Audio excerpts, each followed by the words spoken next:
I think the biggest problem that I'm seeing today is that most people are playing hide and go seek with themselves. In other words, they are closing their eyes, counting to 10, and then going looking for themselves in the outside world somewhere. Like that's somehow going to be found. Like they're going to somehow all of a sudden find themselves out there. The only real way to fill that hole that many people in this world are finding is to really have that spiritual awakening, come to find what you're doing in here, this skin suit that we all own. We've got to find some way for us to be more okay with and find a centered way to be present in the moment. And really that's about understanding that most of the stories that people live out of are bullshit.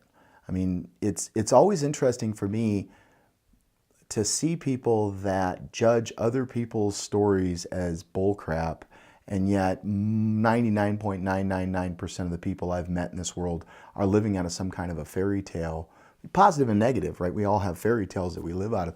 It's about really being conscious of the fairy tales that you're learning to take on, the metaphors that you're owning, and really choosing what you want to experience in your reality. This is not some new age foo-foo, like science is proving what many philosophers and motivational speakers and trainers and coaches have been saying for years and years and years and eons, that we create our reality, that there is no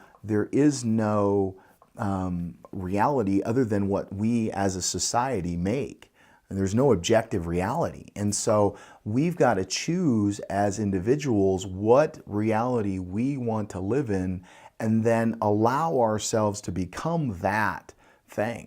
You know, every successful person that I've interviewed, every person that I've talked to that's got any level of success decided that that's what they were going to become and then built their lives around that identity.